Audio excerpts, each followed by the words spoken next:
네, 오늘 영어 성경 강해는 30강을 맞이하였습니다. 한 달에 한 번씩 강해를 해왔기 때문에 이 30회라고 하는 것은 2년하고도 6개월이라고 하는 기간을 우리에게 알려줍니다. 최근에는 야고보서를 1장 1절부터 차례대로 강해해 오고 있습니다.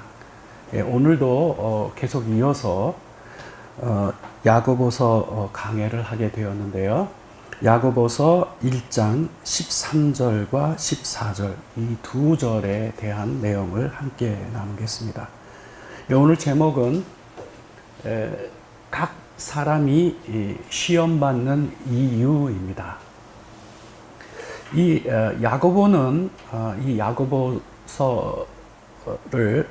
시작할 때에 그가 가장 먼저 주목한 중요한 주제는 바로 이 시험과 관련된 주제였습니다. 그래서 지금까지 몇 차례에 걸쳐서 쭉 지금 야고보서를 쭉 강해를 해왔는데 여전히 오늘도 중요한 주제는 시험에 관한 것입니다.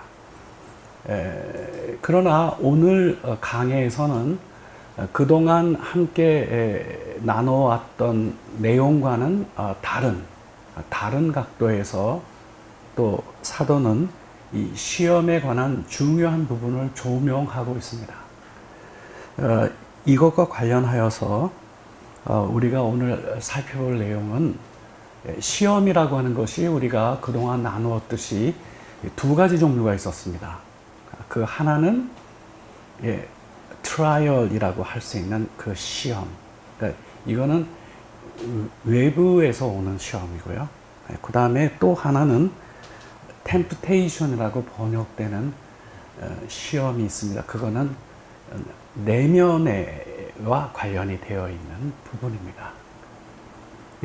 그동안 쭉 시험과 관련된 내용들은 외적 트라이얼에 대한 교훈이었고요. 오늘은 두 번째 시험과 관련된 두 번째 내용을 함께 다루게 됩니다. 그동안 조금 익숙해진 그 헬라어가 있죠. 시험이라고 하는 이 단어인데, 페이 라스모스, 페이라스모스라고 하는 것이 바로 이게 시험에 해당되는 헬라어입니다. 그릭. 이거는 두 가지를 다 포함한다고 하였습니다. 트라이얼, 그 다음에 temptation.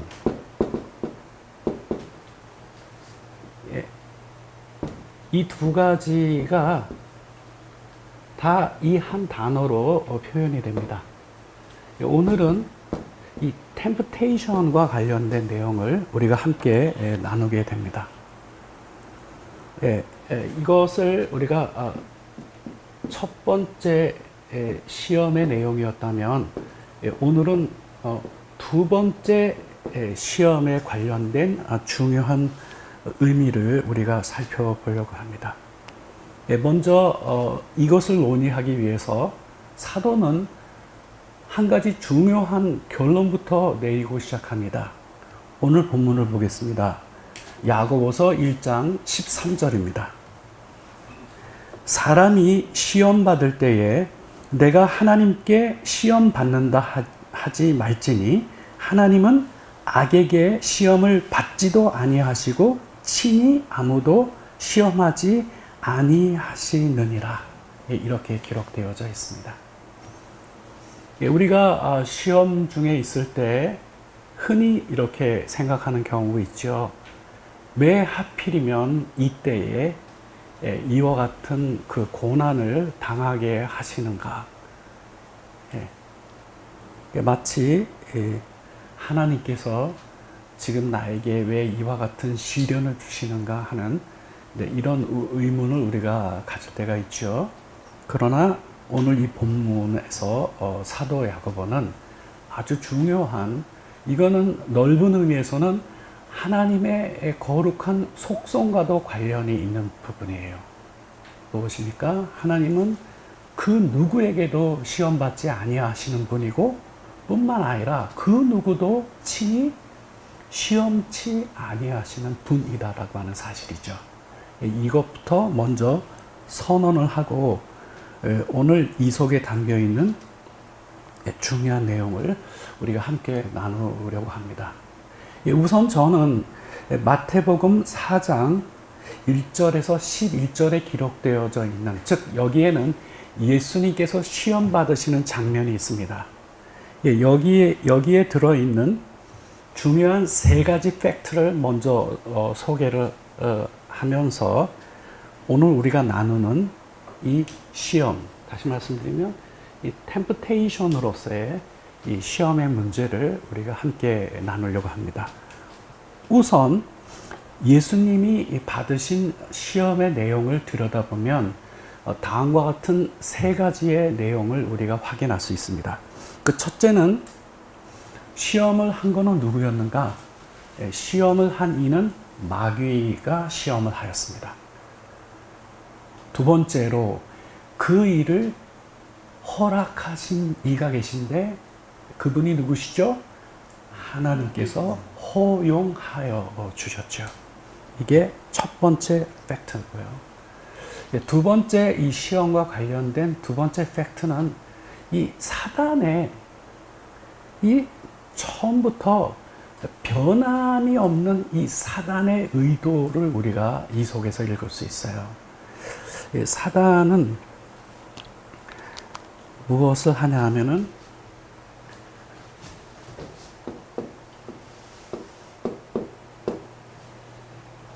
to make a person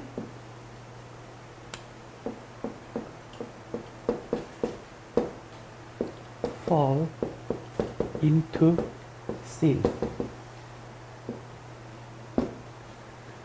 사람으로 하여금 죄에 빠지도록 하는 것이죠.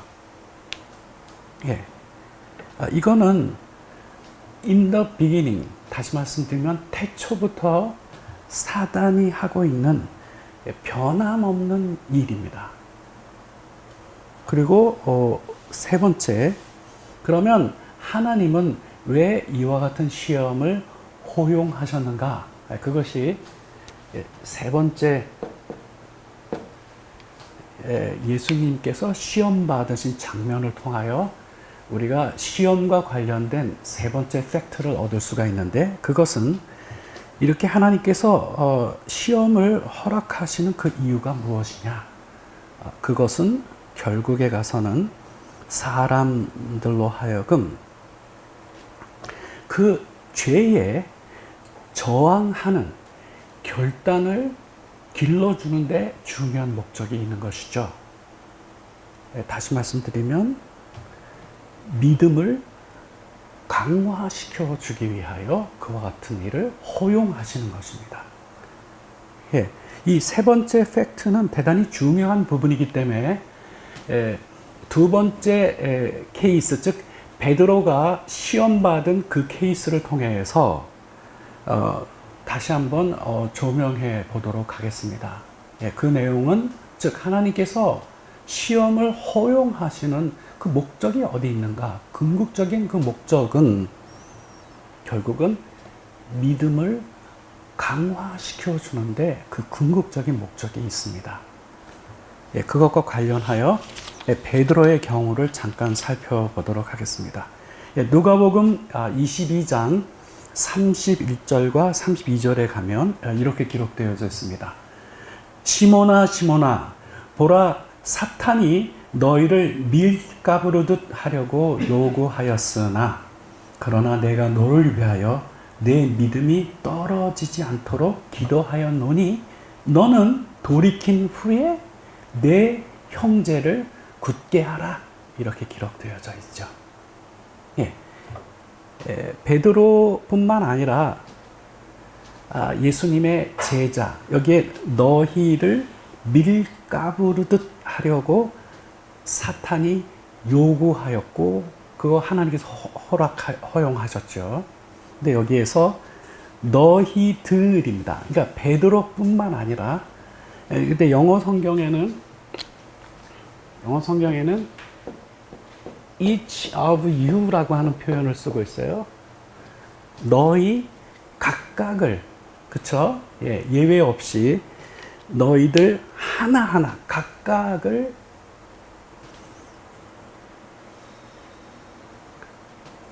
사단이 밀가부르듯 하기를 요청하였다라고 하는 것이죠. 허용을 하였습니다.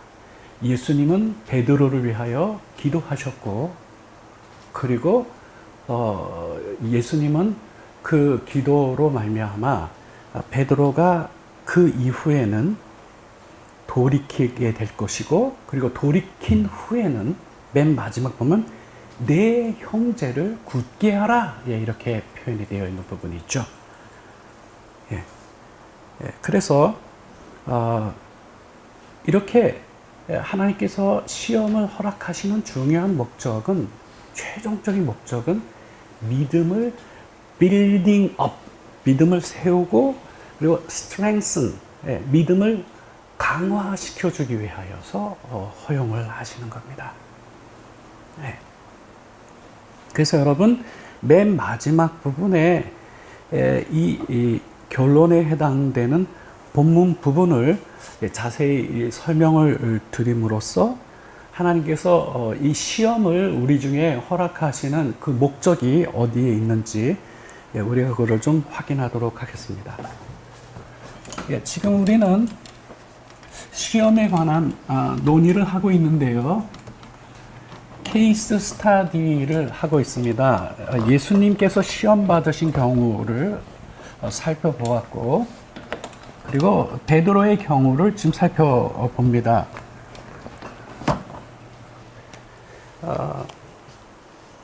예수님은 베드로가 믿음에서 떨어지지 않도록 기도하여 주셨어요.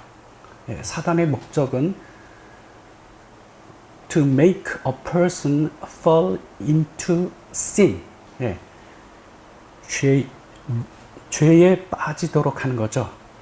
표현을 바꾸면 믿음이 떨어지도록 하는 것이 사단의 목적입니다. 여기에 대하여서 예수님의 기도로 내가 다시 회개하고 나에게로 되돌아왔을 때에 무엇을 하라고 지금 예수님께서 말씀하여 주셨냐면은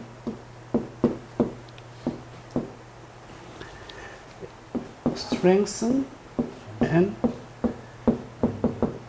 and build up the faith of your brothers, 이렇게 돼 있어요. 예, strength는 강화시키다 하는 거죠. 예, build up은 세우는 거죠. 예, 뭐를 세우냐면 믿음. 예, 믿음인데 누구의 믿음이냐면 너의 brothers, 너의 형제들, 즉 그 제자들의 믿음을 강화하고 세우라라고 하는 이 본문을 맨 마지막에 남겨놓고 있죠. 여러분, 신약이든 구약이든 하나님의 구속사와 관련해서 아주 중요한 것이 있는데, 그것은 뭐냐면 구속이라고 하는 것이 모든 사람들을 위한 게 아니에요. 예. 특정한 이들을 위한 구속사입니다. 따라서 필수적인 게 뭐냐면은 선별의 과정이라고 하는 것은 필수로 들어옵니다. 그리고 이 선별이라고 하는 이 과정에서 시험이라고 하는 요소는 매우 중요한 역할을 하게 됩니다. 예, 그 과정에서 쭉정이는 떨어져 나가게 되는 것이고, 알곡은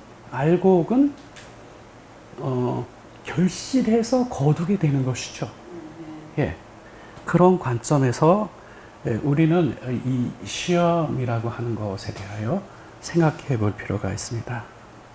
하나님께서 이와 같이 시험을 우리에게 허락하시는 중요한 이유는 우리의 믿음을 강화시켜주고 우리의 믿음을 든든히 더 세우시기 위한 것입니다. 예, 그래서 여러분, 이 신약 시대뿐만 아니라 구약 시대도 하나님은 동일한 역사를 하셔요. 예, 예, 그래서 구약의 아모스 9장 9절 본문을 잠깐 참고하고 가면 이렇게 기록되어졌습니다. 보라, 내가 명령하여 이스라엘 족속을 만국 중에서 체질하기를 채로 체질함과 같이 하려니와 그 한 알갱이도 땅에 떨어지지 아니하리라. 이렇게 기록되어져 있어요. 여기에 내가 명령하여 이렇게 되어 있죠. 분명히 이것은 하나님께서 명령하여서 이루어지는 일인데, 그러나 여러분도 아시지만 이스라엘 백성들이 이방 나라에 끌려간 것은 하나님 때문에 그런 건가요? 아니면 이스라엘 백성들이 자초한 일인가요? 이스라엘 백성들이 자초한 일이죠. 하나님은 그 기회를 통하여서 하나님은 구속사의 놀라운 섭리를 진행하십니다. 예. 여기서도 만민 중에서 체질하기를 채로 체질함과 같이 하시겠다는 거예요. 여러분, 채로 체질하는 이유는 뭡니까? 알곡을 거두기 위하여서. 그 전에는 알곡과 죽정이가 함께 섞여 있죠. 그러나 이 환란 속에 하나님은 집어넣고는 그 속에서 하나님은 무슨 섭리를 하십니까? 알곡을 골라내시는 것이죠. 그래서 신구약을 무론하고 하나님의 구속사와 관련한 중요한 하나님의 활동은 추수하시는 이 활동을 한다라고 하는 것입니다. 예. 그리고 여러분, 여기에 후반절에 아주 중요한 부분이 있어요. 이 부분이 그러나 하고 이어지는 후반절인데, 그러나 not one true.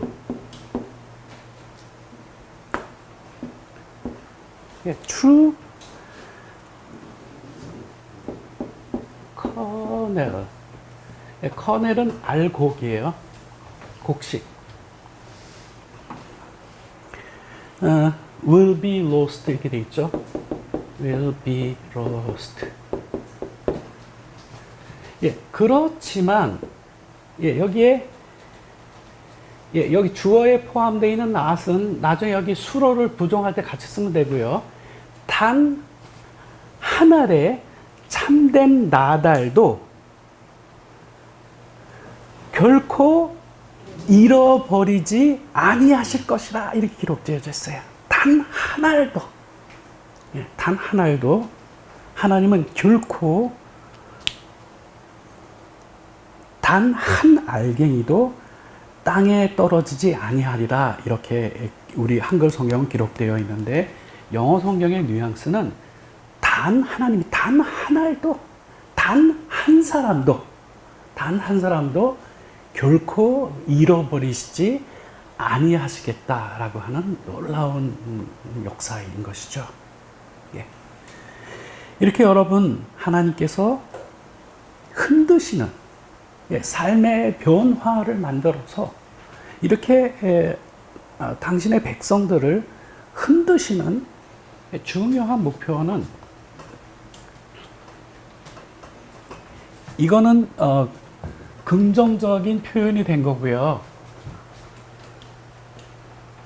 그러니까 단 하나의 알곡이라도 참된 알곡이 있으면은 그것을 거두시려고 하시는 일이고요.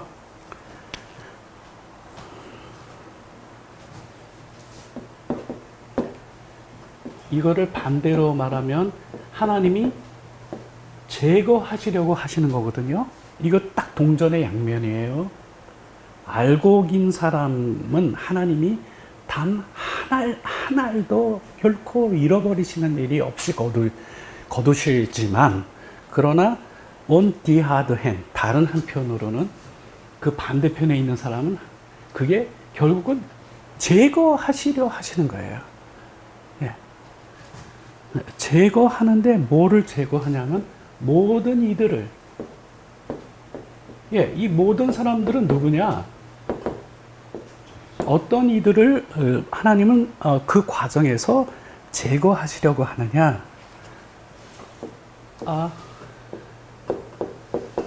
worth는 가치가 있는 이고 LES가 붙으면은 가치가 없는 이죠?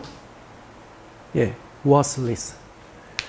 가치가 없는 자는 모두 다 제거하기 위한 것이죠. 이처럼 하나님은 신약이든 구약이든 하나님의 구속사의 놀라운 그 섭리의 내용은 결국은 separation이죠. 분리를 시키는 거죠. 알곡은 그 과정, 알곡은 거두시고 쓸모없는 것들은 제거해 버리시기 위한 것이에요. 그래서 여러분 아까 읽었던 그 본문에서도 예수님은 시모나 시모나 두 번이나 부르셨죠. 시모나 시모나. 이미 베드로로 예수님이 직접 베드로로 바꿔주신 지가 옛날인데 여기서 옛날 이름으로 그것도 두 번씩이나 부르시면서 시모나 시모나 하고 두 번씩이나 부르시면서 사단이 너희를 밀가부르 듯 하려고 요구하였으나 그러나 내가 너를 위하여 내 믿음이 떨어지지 않도록 기도하였노니 너는 돌이킨 후에 내 형제를 굳게 하라. 이렇게 예수님께서 말씀하여 주신 것을 볼 수 있습니다. 이 본문에, 즉 이 누가복음 이 본문에 들어있는 내용을 좀 더 다른 측면에서 설명하면 이렇습니다. 여러분 여기서 사단과 예수님이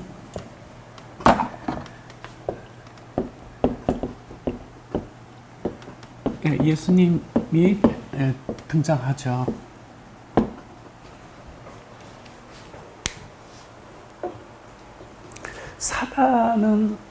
사단의 주장은 이렇습니다. 베드로는 결코 알곡이 아니라 축정이다라고 하는 것을 주장하는 겁니다. 그런 거니까 자기가 밀가부르 하도록 그것이 알곡인지 축정인지 확인해 볼 수 있도록 찬스를 달라고 요구한 거고, 그리고 하나님은 허락하셨죠. 이와는 반대로 예수님은 베드로에게는 이 알곡이 있음을 확증시켜 주는 멘트를 하신 것이죠. 믿음이 떨어지지 않도록 기도하여 주셨고, 나중에 돌이킨 후에는 내 형제를 굳게 세우라 라고 이렇게 말씀하여 주셨죠. 예수님은 베드로가 알곡인 것을 알곡임을 확증하여 주신 본문의 내용입니다. 그래서 베드로를 흔들도록 허락을 하였고, 그리고 그 과정에서 날아가 버린 것은 그 껍질이었습니다. 그 과정에서 껍질은 날아가 버렸고 이제는 알곡만이 남은 상태가 된 거죠. 이와 관련해서 예수님이 우리에게 가르쳐 준 그 의미심장한 기도가 생각납니다. 마태복음 6장 13절을 보면 우리를 시험에 빠지지 않게 하시고 우리를 그 악한 자에게서 구원해 주소서, 다만 악에서 구원하옵소서라고 하는 그 주기도문에 들어있는 내용이죠. 바로 이 기도를 예수님이 하신 것이죠. 똑같은 이 기도를 베드로를 위하여서. 그래서 이렇게 기도하셨을 겁니다. 베드로를 시험에 빠지지 않게 하시고 베드로를 그 악한 자에게서 구원하여 주소서. 예수님은 이렇게 기도하셨을 겁니다. 자, 이제 우리는 먼저 오늘의 이 주제를 좀 시험과 관련된 주제를 나누기 위해서 두 개의 케이스 스타디를 하였습니다. 예수님께서 시험 받으신 장면과 그리고 베드로가 시험 받은 장면을 통하여 시험은 누가 하고 그리고 시험은 사단이 하게 되는 거고 그것을 허용하시는 분은 하나님이시고 하나님께서 그것을 허용하는 중요한 목적은 strengthen, building up 그 두 가지죠.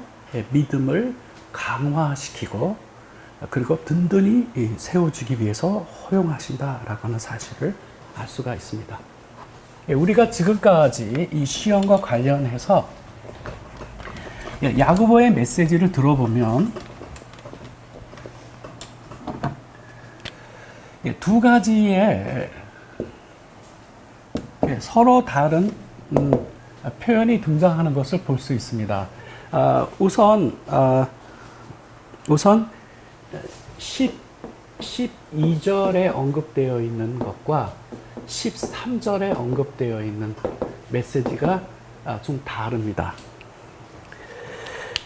여러분 12절에서 우리가 이 앞전에 우리가 강해를 통해서 살펴보았는데 그 시험은 즉 12절에서 이야기하고 있는 이 시험은 그 우리로 하여금 일상의 삶 속에서 인내의 열매를 맺도록 해주는 그 중요한 역할을 하기 때문에 시험을 만나면 온전히 어떻게 여기라 그랬죠? 기쁘게 여기라. 그래서 제가 다른 버전으로는 원수로 적대시하지 아니하고 친구로 환영하라 이런 표현으로 말씀드린 것을 기억하시죠? 다시 말씀드리면 이 12절의 이 시험은 이거는 그 트라이얼입니다. 이거는 아우터 외부에서 오는 시험인 것이죠. 이거는 만나면은 우리가 기쁨으로 여겨야 된다라고 하는 것이죠. 왜냐하면 그것을 인내로 열매를 맺는 자에게 무엇이 약속되어 있냐면은 생명의 면류관이 약속되어 있는 부분이기 때문에 이거는 우리가 기쁨으로 웰컴해야 되는 종류의 시험인 것이죠. 그래서 여러분 이것은 비유를 들면 나무는 반드시 바람에게 감사를 표해야 됩니다. 왜 그러냐 하면 바람이 없이는 이 나무는 든든한 뿌리를 만들 수가 없는 거예요. 이 바람이 불게 되면 나무의 뿌리의 성장을 자극하게 됩니다. 그리고 그 나무는 든든하게 뿌리를 내리게 되는 것이죠. 그래서 강화되고 견고하게 서게 되는 것이죠. 이것이 이 12절에서 언급한 그런 종류의 시험을 말합니다. 여러분 혹시 기억하시나요? 그 2010년에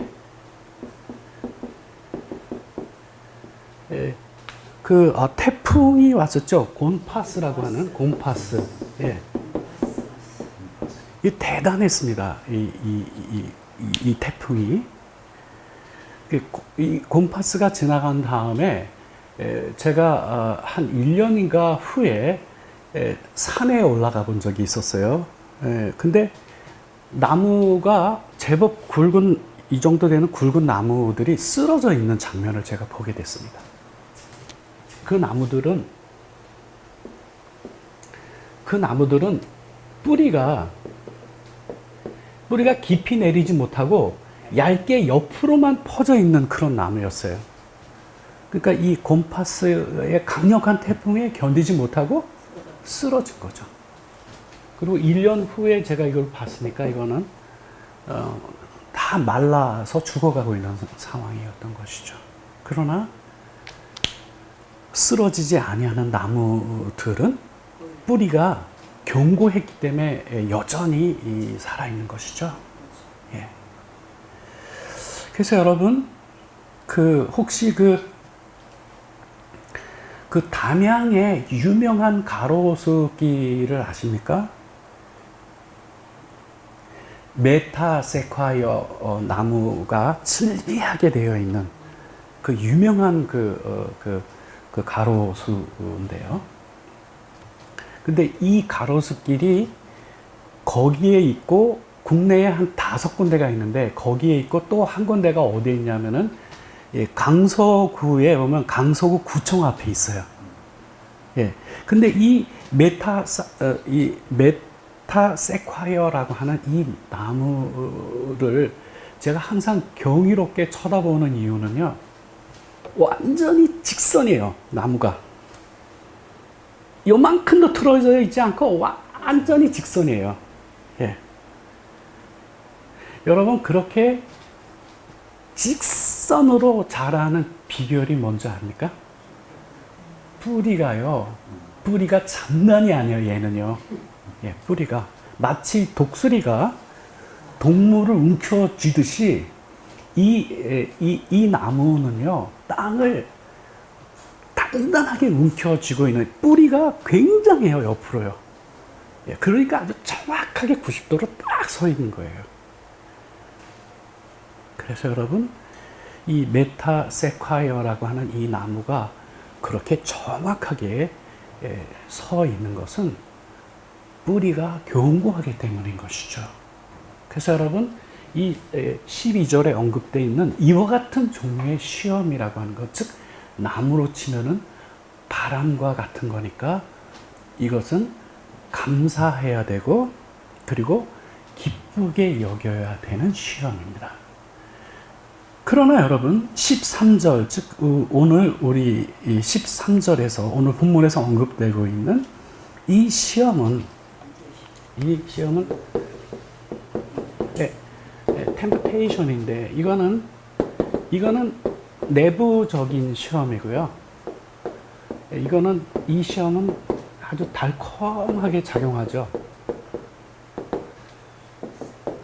이거는 결코 우리가 기쁨으로 받아들이거나 기쁨으로 여길 수가 없는 종류의 시험인 겁니다. 그래서 12절의 시험과 13절의 시험이 나뉘어집니다. 13절의 시험은 우리의 내부적인 부패 때문에 생겨나는 시험이에요. Our simple nature. 우리들의 죄악된 그 본성으로 말미암아 발생하는 시험인 것입니다.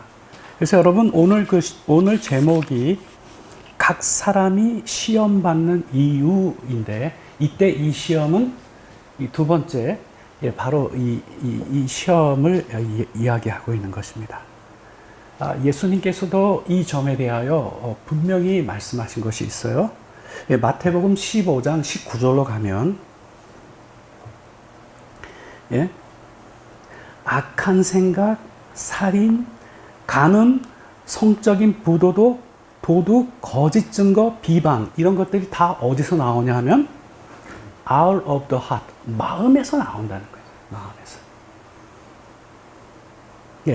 이 죄악된 본성이 우리 안에 있다라고 하는 사실을 주목해야 됩니다.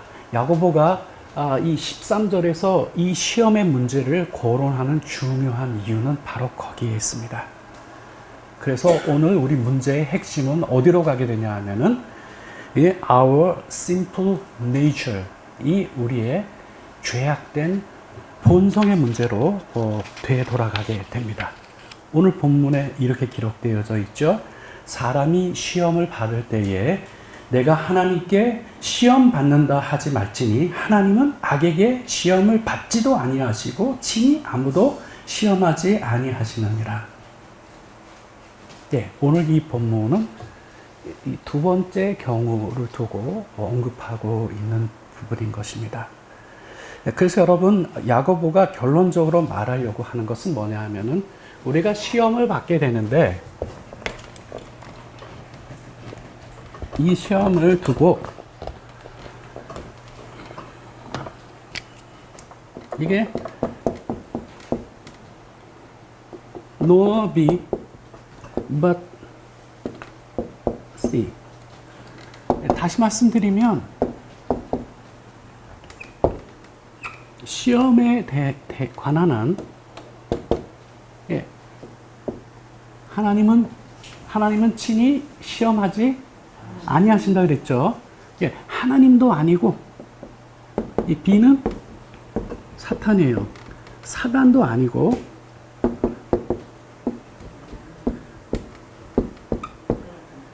예, myself.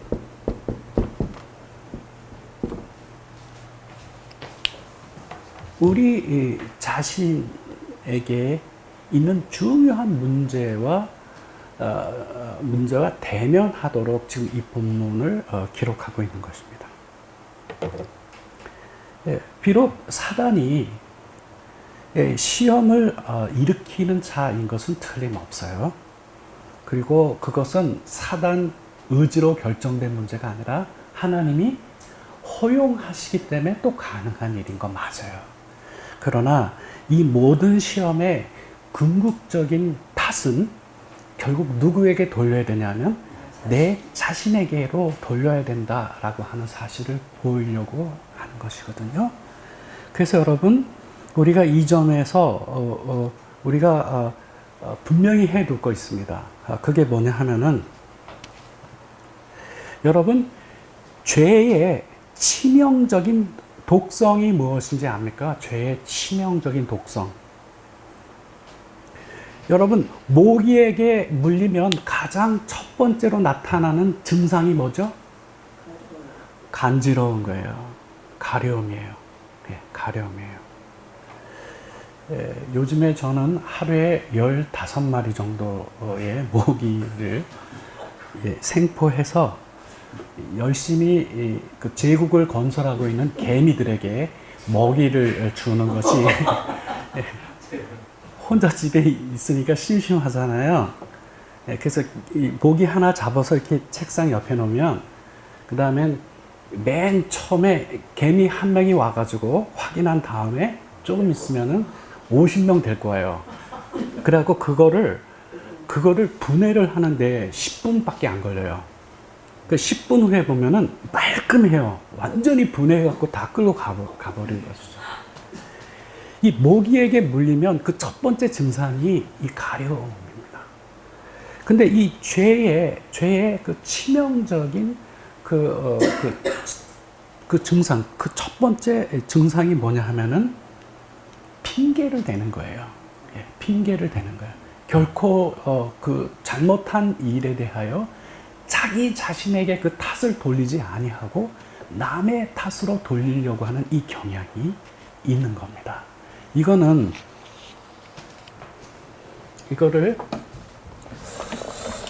어떤 분은 뭐라고 표현했냐 하면은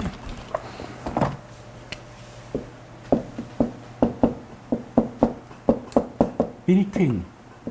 여러분, 빌트인이라고 하는 그 전자제품 중에 빌트인이 있죠. 그 안에 아예 내장되어 있는 그 빌트인이 있잖아요. 그래서 이거를 빌트인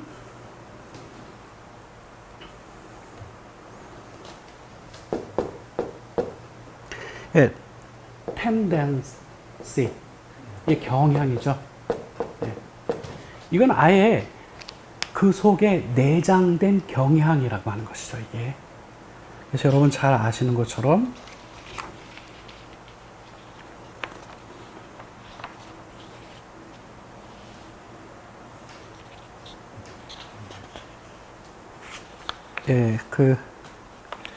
아담이 죄를 범하였을 때 누구의 탓으로 돌렸나요?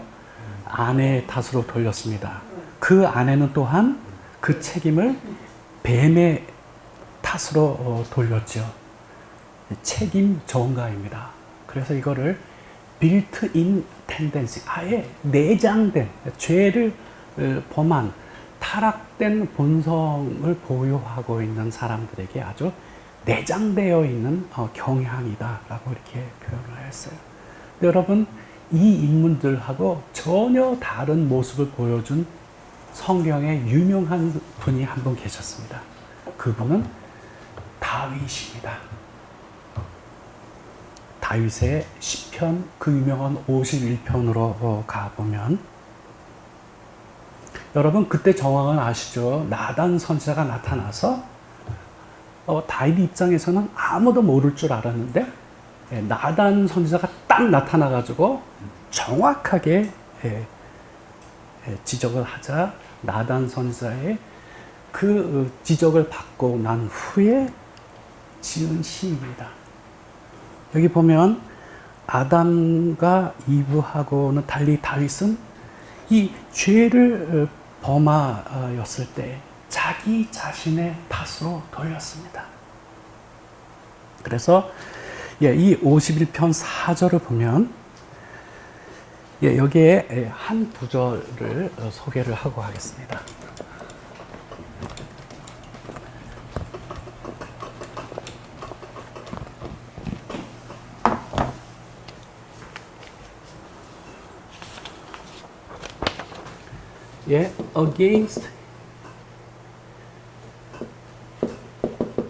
against you alone have I sinned. 이렇게 문장이 전개되어 있습니다. 이거는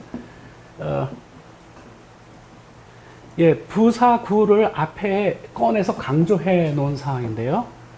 당신에 대하여, 오직 당신에 대하여 내가 죄를 범하였나이다 라고 고백하고 있는 내용입니다. 여기에 유는 하나님이에요. 하나님께, 오직 하나님께 제가 이 죄를 범하였습니다. In your sight, 당신께서 보실 때에 What is evil, 악한 것을 제가 행하였나이다 라고 이 시편은 시작을 합니다. 다윗은 자기 자신의 탓을 돌렸습니다. 근데 여러분 자세히 보면 이게 그냥 이루어진 것이 아니라 다윗은 대단히 심오한 인물이라고 하는 것을 우리가 알아야 됩니다. 여러분, 다윗은 이 밧세바하고의 이 사건 속에서 그 사건을 그는 아주 깊이 회개를 한 모습을 볼 수 있어요. 내가 왜 그와 같은 죄를 하나님 앞에 범하였을까라고 하는 이 문제를 아주 깊이 가져갔습니다. 그냥 간단하게 하나님 잘못했어요, 안 그럴게요 이러고 끝난 문제가 아닙니다. 다윗은 그 근본 원인의 뿌리까지 들어갔어요. 왜 그것이 그러한지? 근데 여기서 잠깐 제가 조크를 하나 하고 가겠습니다. 여러분, 중요한 인물이 그 죄에 빠지게 한 중요한 주인공이 이 밧세바죠. 여러분, 여기 이게 영어로 밧세바라는 이름인데요. 여기 이름을 보면은 이 앞에 베스가 이게 이자만 빠졌지만 이게 목욕하는 거예요. 여기에 이제 she가 있는데 이거 그녀죠. 그걸 봐, 이게 한국말로 봐는. 아니요, 원래 남자 입장에서는 여성이 목욕하는 것만 하더라도 살 떨리는데 더군다나 밧세바는 너무나 아름다운 여성이었잖아요. 그렇죠? 이 모습을 본 장면이 이 모든 과정이 이어진 그런 과정이었습니다. 이 다윗은 자신의 문제를 깊이 들여다보았어요. 내가 왜 이와 같은 자리에 떨어지게 되었나? 그래서 여러분 다윗은 다음과 같은 고백을 합니다. 시편 51편 5절인데요. 제가 영어 성경을 번역을 해서 소개하면 이렇습니다. Surely 이렇게 시작하고 있어요. 확실히 I was sinful at birth. 태어날 때 자기는 죄인이었다는 거예요. 근데 여기서 끝나지 않고 어디까지 나가면 어머니가 나를 임신했을 때도 자기는 죄악 중에 있었다라고 하는 걸 고백해요. 여러분 이 깊이가 이해가 됩니까? 예, 아직 그러니까 태어난 아기가 뭘 알겠어요. 그리고 그 어머니가 임신하였을 때 예? 그때 벌써 죄악 중에 있었다라고 하는 고백을 하고 있는 것을 볼 수가 있습니다. 다윗은 그 부모로부터 물려받은 이 죄악된 본성을 정확하게 알아보았기 때문에 자신의 범죄의 문제를 결코 밧세바에게 돌리지도 아니하였고 사단에게 돌리지도 아니하였고 하나님이 왜 나를 이와 같은 시험을 하시는가라고도 하지 아니하고 자기 자신에게로 돌렸습니다. 이것과 관련해서 화란의 유명한 신학자이자 정치가인 아브라함 카이퍼는 이와 같이 말한 적이 있어요. 뉘우치는 옷을 입은 것은 결코 그 사람을 수치스럽게 만들지 아니한다 라고 하는 말이에요. 예. 정말 뉘우치는 사람은 그 모습 그 자체로는 결코 그 사람을 부끄럽게 아니한다 라고 하는 것이죠. 예. 즉 무엇입니까? 자신의 죄악의 문제를 결코 다른 이에게 그 핑계를 결코 돌리지 않는다라고 하는 것이죠. 그래서 여러분 오늘도 이 야고보 사도는 우리에게 바로 이 점을 주목하게 하고 있는 것입니다. 야고보는 우리가 무엇을 보기 원하냐 하면은 우리 가운데 이 죄악된 본성이 작동하고 있다라고 하는 그것을 주목해 보기를 원하는 것이죠. 이것을 주목하도록 하는 중요한 이유는요, 그것의 실제에 대하여 정확히 알아야만 우리가 사단에게 속지 아니하기 때문에 그런 것입니다. 예. 다시 말씀드리면 여러분 이 죄악된 본성이 당장에 어떻게 고쳐지지는 아니하지만 근본적으로 해결되지는 아니하지만 그러나 우리 가운데 그와 같은 죄악된 본성이 있다라고 하는 사실을 우리가 정확하게 이해를 하면 그것을 늘 살피고 점검할 수 있는 찬스를 우리에게 주기 때문에 그렇습니다. 그래서 여러분 사도 요한은 이 13절을 통해서 결국 우리에게 무엇을 말하고자 하느냐?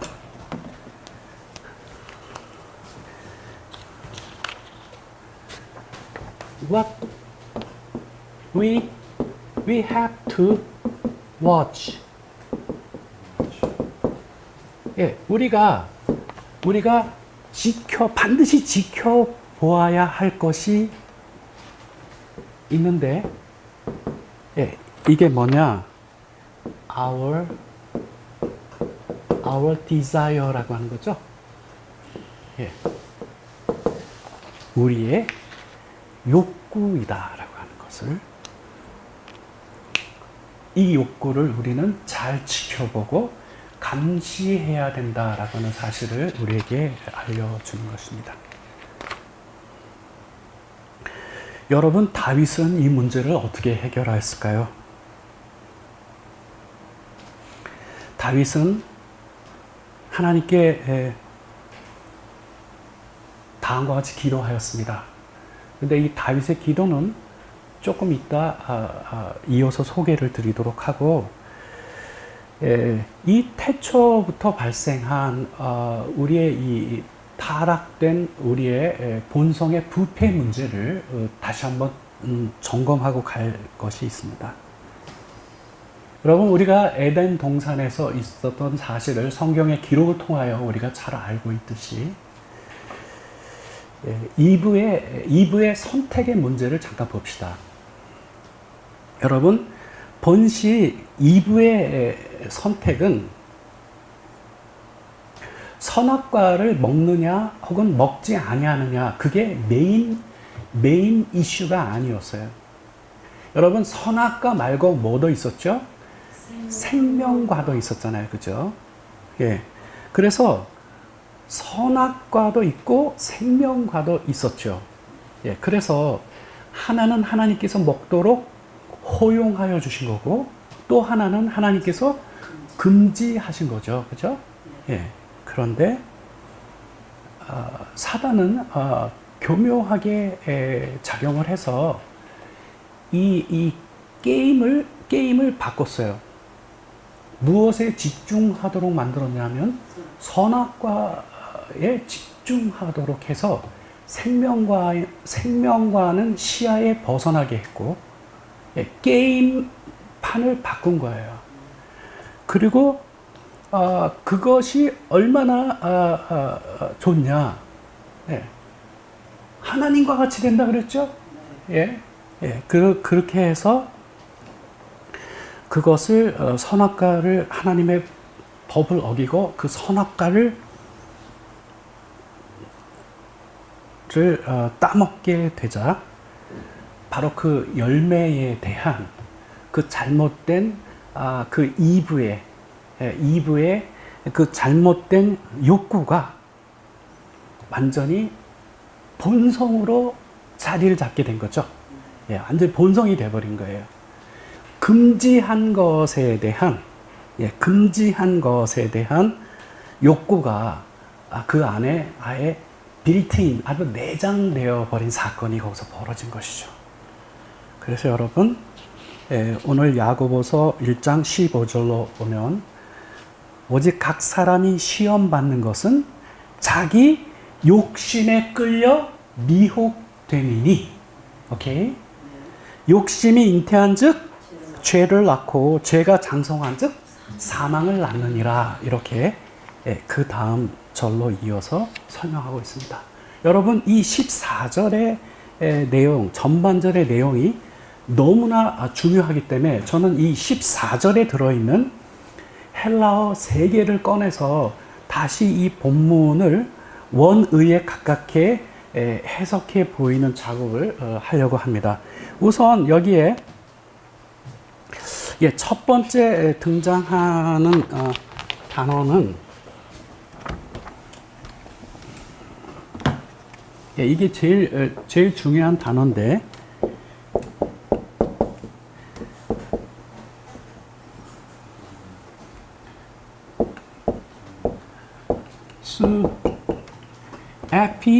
에피수미아죠. 두 번째 단어가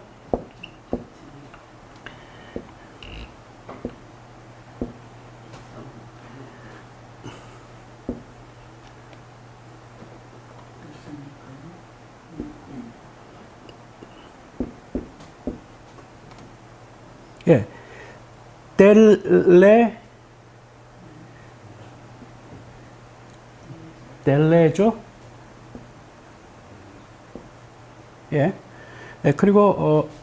그리고 세 번째 단어가 엘코. 이게 세 단어가 14절에 들어있어요. 여기에 이 에피수미아라고 하는 것이, 이게 핵심 단어인데, 이게 longing, 갈망하는 거죠. 뭐를 갈망하냐 하면은 what is forbidden, 금지된 것, 하나님께서 하지 말라고 금지해 놓은 것에 대한 갈망이에요. 이게 갈망. 그 다음에 델레아조라고 하는 이 두 번째 단어는 entrap이에요. entrap. 이 엔트랩은 함정에 빠뜨리다. 예, 함정에 빠뜨리다 라고 하는 단어고요. 그 다음에 엘코라고 하는 마지막 이 단어는 drag away, 끌고 가다예요.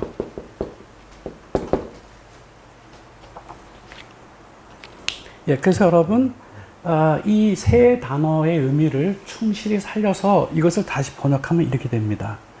시험은 뭐냐? 금지된 것에 대한 우리의 갈망에서 발생하는데 그 갈망이 우리를 어디에 빠뜨립니까? 함정에 빠뜨려요. 그리고 그 다음 맨 마지막 뭘 하죠? 우리를 끌고 갑니다. 여러분 어디로 끌고 갈까요? 지옥으로 끌고 갑니다.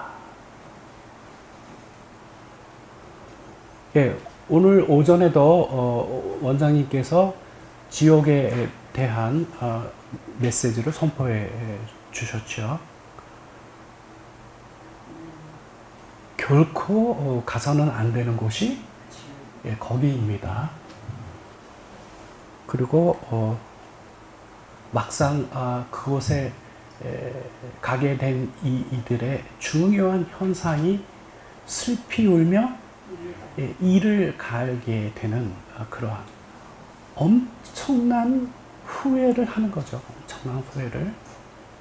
그래서 여러분 이 시험, 오늘 우리가 살펴보고 있는 이 시험의 핵심에 해당되는 이 13절에 들어있는 이 시험은 우리의 부패한 본성 때문에 생겨나는 시험이죠. 예, 이 시험은 우리 한글 성경에서는 자기 욕심에 끌려 미혹됨이니 이렇게 간단하게 표현했잖아요. 근데 제가 헬라어의 의미를 살려서 다시 번역해 드린 거는 금지된 것에 대한 우리의 갈망에서 그 갈망이 발생하는데 그 갈망이 우리를 함정에 빠뜨리고 결국은 우리 어디로 끌고 갑니까? 지옥으로 끌고 가게 된다라고 하는 것이죠. 그래서 아까 그 본문에 기록되어 있듯이 욕심이 잉태한 즉 죄를 낳고 죄가 장성한 즉 사망을 낳느니라. 그렇죠. 여러분 지옥의 다른 표현이 뭐죠? 예, 사망에 떨어지는 거죠. 예. 그래서 여러분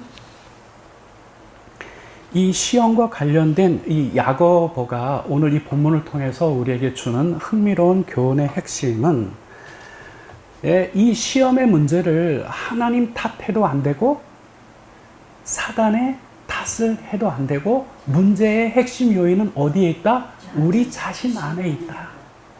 우리가 무엇을 중요하게 들여다봐야 되겠죠? 빌트인, 우리 안에 아예 내장되어 있는 타락한 그 본성을 우리가 주목해야 되겠죠? 바로 그것입니다. 그래서 여러분 마틴 루터는 다음과 같은 유명한 이야기를 하였어요. 이것과 관련해서 마틴 루터가 말하기를 우리 안에 있는 그 동물을 우리가 익사시켰다고 생각하는데 우리가 모르고 있는 사실이 있는데 그게 뭐냐면 그 짐승은 수영을 할 수 있다라고 하는 사실. 우리는 그건 익사시켰다 이제 생각하지만 그 짐승은 수영을 할 수 있는 존재라고 하는 거예요. 그래서 여러분 다윗은 그 문제에 대한 그 심각성을 깨닫고 그는 하나님 앞에 간구하게 됩니다. 시편 51편 7절과 10절로 오게 되면 하나님 나의 죄에서 나를 정결하게 하소서. 그러면 내가 정결하게 되리이다. 나를 씻어 주소서. 그러면 나는 눈보다 더 희게 될 것입니다. 라고 하면서 아주 결정적인 중요한 메시지를 그 다음 본문, 즉 10절에 이렇게 기록해 놓았습니다. 예, 이것이 오늘의 중요한 결론 부분에 해당이 되는 건데요. 다시 말씀드리면 다윗이 이와 같은 구체적이고도 정확한 기도를 할 수 있었던 것은 다윗은 자기 문제를 정확하게 진단하였죠. 예, 거기서 정확하게 주목하고 정확하게 들여다본 사람만이 할 수 있는 기도가 나오는 거예요. 다윗은 이렇게 간구합니다.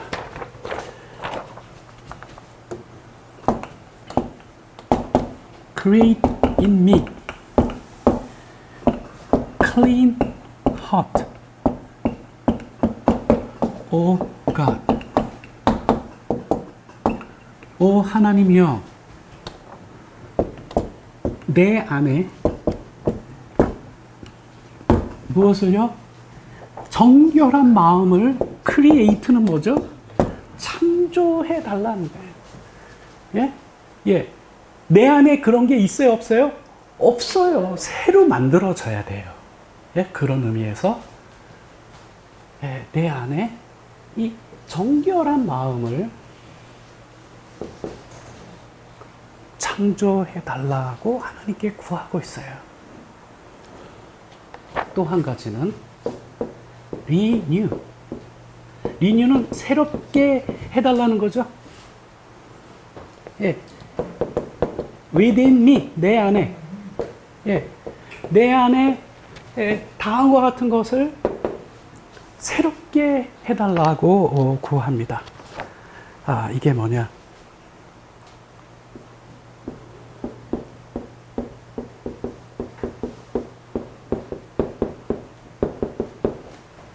예, steadfast spirit.